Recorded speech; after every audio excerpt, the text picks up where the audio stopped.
Lieben Kreativen, herzlich willkommen auf meinem Kanal Mellies Moments. Herzlich willkommen in meiner kreativen Welt.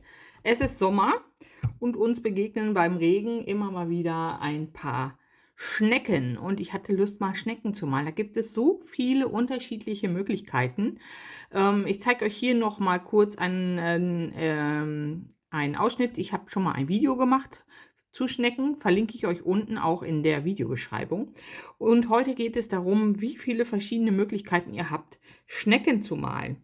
Und wir starten mal ganz einfach. Die simpelste Art und Weise, Schnecken zu malen, ist zum Beispiel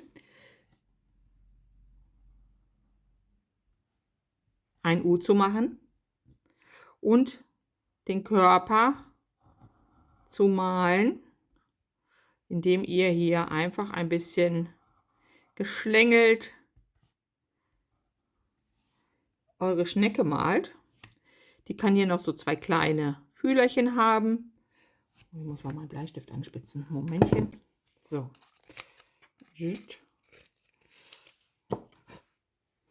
Fühlerchen haben, zwei kleine Äuglein und einen Mund, wenn ihr wollt. Und dann könnt ihr Schneckenhäuser malen, wie ihr mögt. Zum Beispiel einfach nur rund. Ja.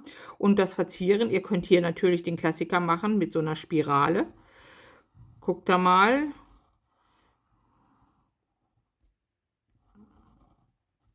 So, Klassiker, Schneckenhaus. Diese Spirale hätte man hätte das auch vorher malen können und die Spirale hier so ein bisschen überlappen und die Körper darunter. Ich mache das nochmal, damit ihr seht, was ich meine. Nicht das beste Radiergummi für dieses Papier. Mal gucken, ob das ein bisschen besser ist. Ja. So. Ja, also erst das Schneckenhaus malen und dann den Körper sozusagen ein bisschen dahinter versetzen. Die erste Möglichkeit sozusagen. Dann könnt ihr die Schnecke natürlich auch ganz einfach nur ganz normal machen. Mit einem runden Kopf. Hier hinten ein bisschen ausladend. Zwei kleinen Öhrchen. Und auch hier, wenn ihr wollt, wieder Augen und Mund. Macht ja immer so ein niedliches Gesicht. Na? Zweite Möglichkeit. Könnte man jetzt einfach mal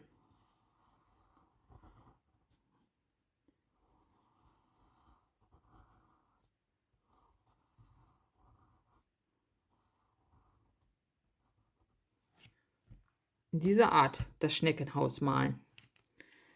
So, ich schiebe das hier mal weiter. Ihr könnt den Schneckenkörper malen. Wie dick oder dünn ihr den macht, bleibt euch überlassen. Ja? Und dann könnt ihr hier mal ein ganz normales Gesicht drauf malen. Auch da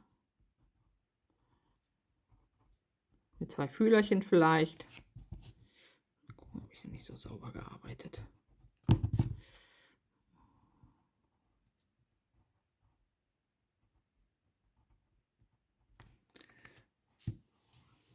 Und das Schneckenhaus. Wieder Möglichkeiten gibt es viele.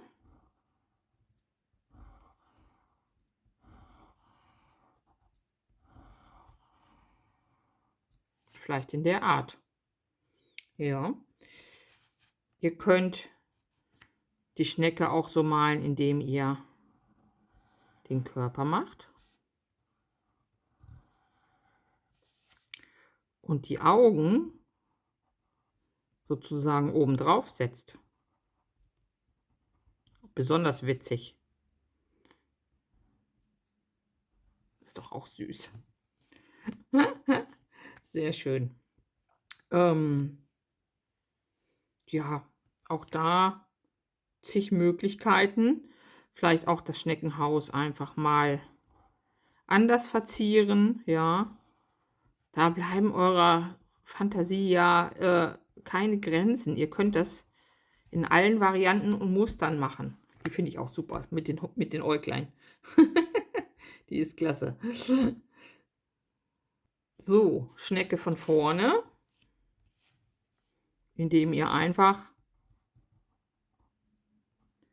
eure Schnecke macht.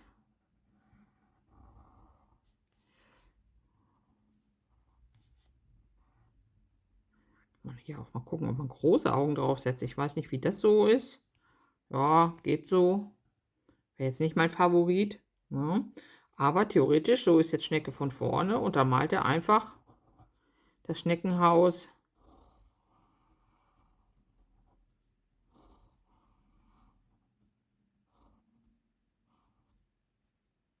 einmal so dahinter.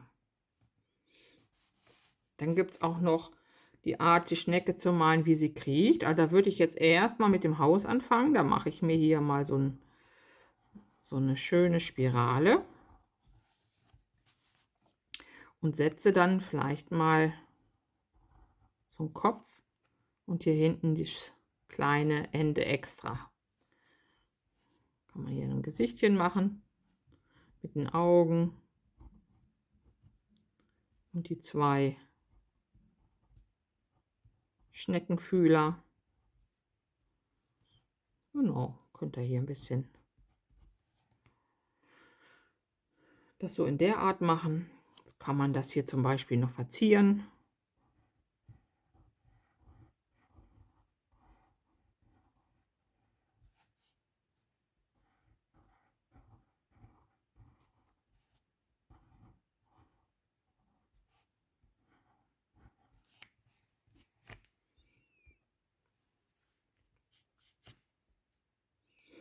Genau. Genauso kann man das. Hier haben wir jetzt ja immer die Häuser, erst den Körper gemacht und die Häuser dann so dran gesetzt. Ne? Kann man auch noch mal in einer anderen Art machen. Schneckenhaus malen. Ihr könnt das auch gerne mal ein bisschen spitzer malen zum Beispiel. Gucken, ob ich das hinkriege. Indem man das so ein bisschen versetzt. Ja. Und dann malt ihr einfach den Schwanz hinten und den Körper dann nochmal.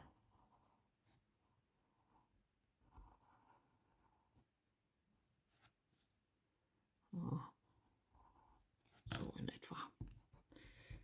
Ein bisschen üben. Das wird mit der Zeit. Genau. Dann nimmt man das hier gleich als Mund. Ne? Mhm. Und auch hier wieder die Fühler nicht vergessen. Ne? Da ist jetzt der Körper also ein bisschen vor den Ganzen. Schnecke so von leicht oben gesehen, Schnecke von vorne gesehen, Schnecke von der Seite, hier auch von der Seite, dieses hier und der Kopf ist auch. Und was man natürlich auch machen kann, einfach mal die ganzen Schnecken, wenn man sie gemalt hat, vielleicht auch mal mit einer anderen Art von Haus versehen. Ich mache jetzt mal hier die so klein hin noch, also eine Schnecke, die läuft hier. Genau, dann machen wir die Fühler. Und warum soll die Schnecke nicht mal ein Herz als Haus haben? Ne? Zum Beispiel könnt ihr kleine Flecken drauf malen.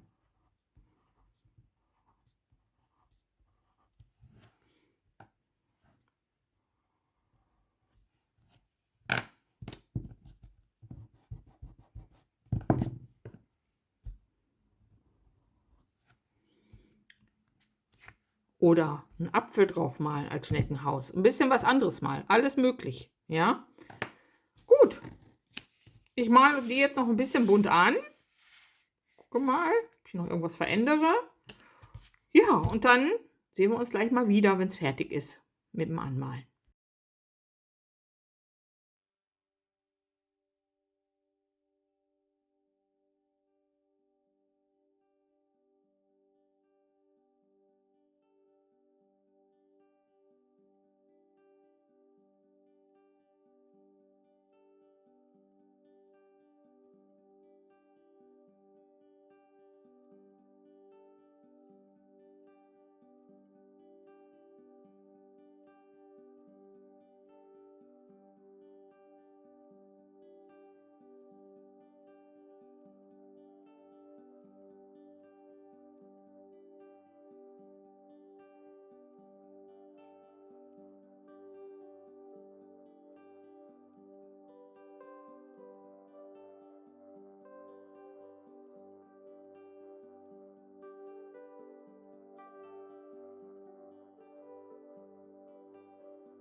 So, ich werde alle Schnecken jetzt einmal mit einem Feinliner einrahmen und verzieren und dann kommt noch ein bisschen Farbe drauf. Wahrscheinlich mit Glitzerstiften oder ein bisschen Metallic-Farbe von Victoria. Den Link zu ihrem Shop findet ihr unten in der Videobeschreibung. Und ja, jetzt könnt ihr euch nochmal richtig austoben, was das Bunte angeht. So, ich gucke mal. Dieses Schneckenhaus lasse ich so, aber hier fange ich jetzt nochmal an und setze nochmal ein bisschen Feinliner drumherum. Stört mich jetzt nicht, dass da im Hintergrund noch die Bleistiftstriche zu sehen sind. So, die Äuglein mache ich die mal ein bisschen. Ich glaube, ich mache die ruhig mal ein bisschen größer.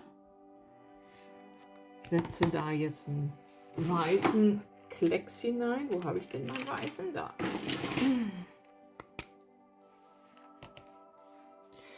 Und werde ihm dann gleich noch mal einen Augapfel geben. Okay.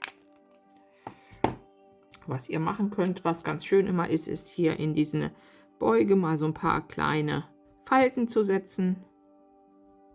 Da kommt gleich so ein bisschen Lebendigkeit rein. Auch hier die Schnecke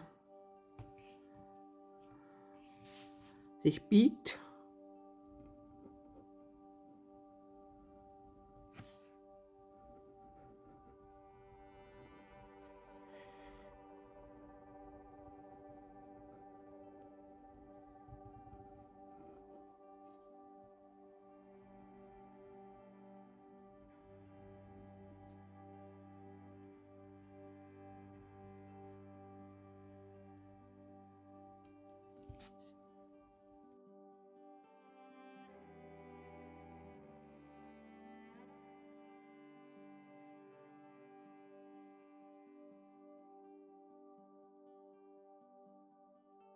Hier jetzt noch mal so ein kleines Härchen haben. Ups, entschuldigt bitte, dass ich das nicht drauf geachtet habe.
So, dann haben wir hier noch ein Äuglein.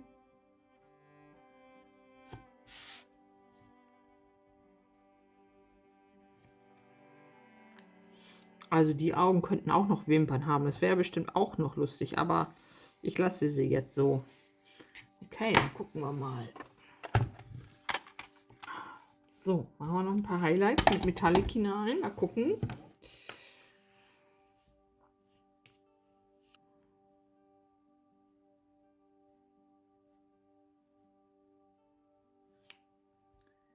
So ein schönes Grün-Gold.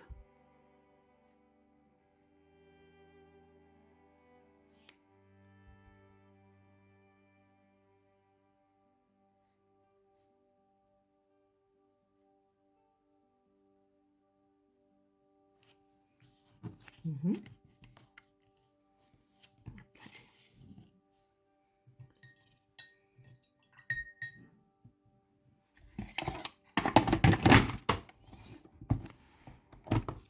Die finde ich eigentlich ganz schön, so wie sie ist. Was ich hier noch machen würde, wäre einen kleinen Schatten setzen am Körper. Dazu nehme ich die Farbe nochmal, mache sie hier ein bisschen und hier, wo das Haus ist. Und den Rest mache ich nass, damit der Übergang besser ist.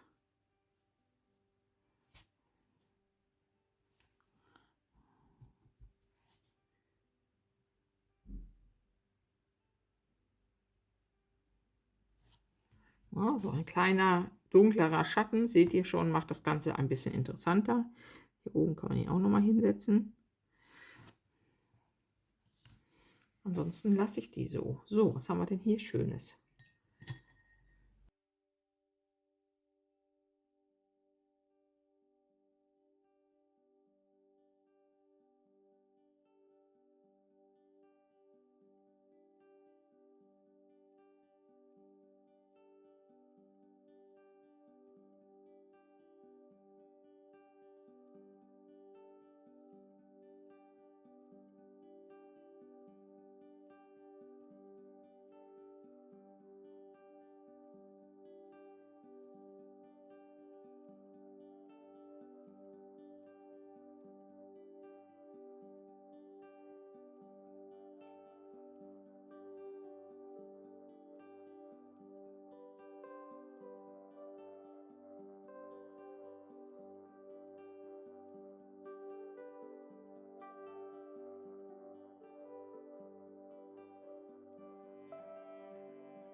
Vielleicht dieser Farbton, der ist doch ganz nett.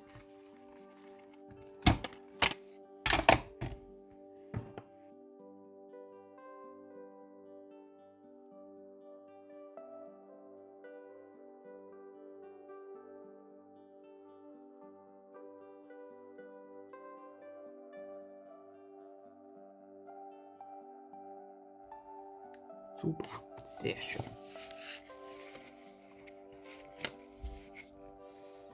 So.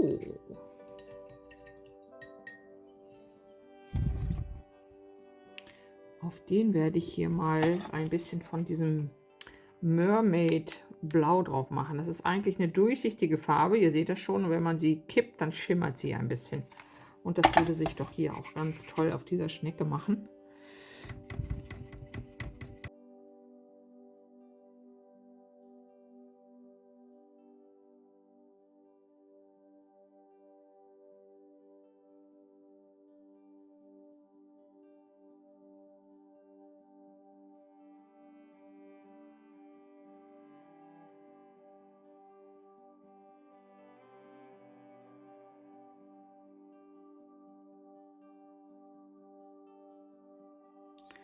So, ihr könnt natürlich auch den Körper verzieren und nicht nur Schneckenhaus, ne? Ich habe jetzt gedacht, hier könnte ich doch noch mal so ein paar kleine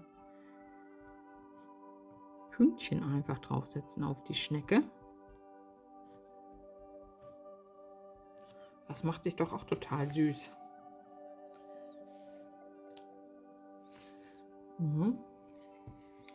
Auch während hier hinten, da kann man auch noch mal ein paar größere draufsetzen.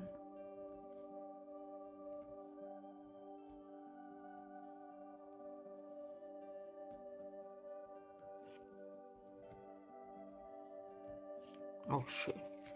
So, jetzt kann man auch ein bisschen sehen, wie es schimmert. Hier habe ich noch mal eben Schatten reingesetzt, das habe ich vergessen zu zeigen. Da setze ich jetzt einfach hier auch noch mal ein paar kleinere Pünktchen hinein.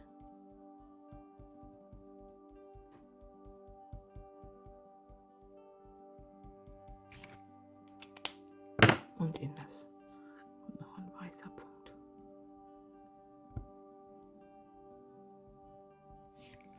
Ja. So, die Schneckis. Die sind doch herzallerliebst geworden. Ja, ihr Lieben, Ich hoffe, meine kleine Schneckensammlung hat euch gefallen. Ich werde die tatsächlich einfach mal ausschneiden und dann noch so auf Platten außen drauf kleben. Und ja, aber ihr könnt die natürlich jetzt auch einfügen. Ne? Ihr macht einfach ein bisschen Grün drumherum. Und schon habt ihr ein bisschen Grünfläche. Zeige ich euch nochmal. Ist ganz easy. Also noch einfach ein bisschen. Was denn da ist ein passendes Grün? Ja, hier einfach. Oh, das war dunkel. Das war dunkel. Also Wasser. So. Bisschen Grünfläche. Verschiedene Grüntöne. Fangt mit einem hellen an. Macht euch noch ein bisschen Rasen raus. Ein paar Büschelchen. Zieht eine Blume raus. Ja, und schon habt ihr eine kleine fertige Landschaft. Da muss man gar nicht viel machen. Ihr seht das, wie einfach das ist. Ne? Hier nochmal ein Blümchen rausziehen.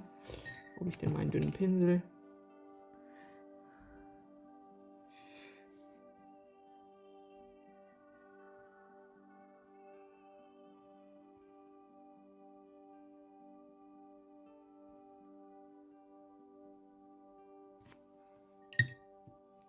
Keinen großen Aufwand machen. Ihr setzt einfach mal 5 kleine Pünktchen nebeneinander oder 4.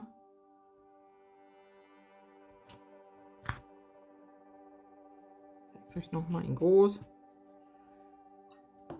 Macht nochmal einen kleinen Mittelpunkt und fertig ist die Blume. Macht da keinen großen Aufwand drum. Wer mag, kann das jetzt nochmal mit einem Feinliner umreißen.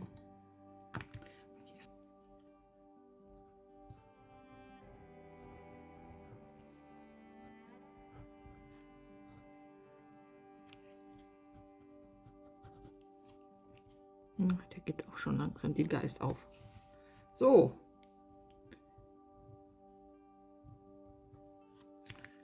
Und so einfach habt ihr eine kleine Mini-Schneckenlandschaft gemacht. Ne? Und das könnt ihr natürlich mit allen anderen genauso machen. Von daher, ihr Lieben, wenn es euch gefallen hat, lasst mir gerne einen Daumen da, abonniert meinen Kanal und ich hoffe, wir sehen uns im nächsten Video wieder. Bis dahin, macht's gut, eure Melanie.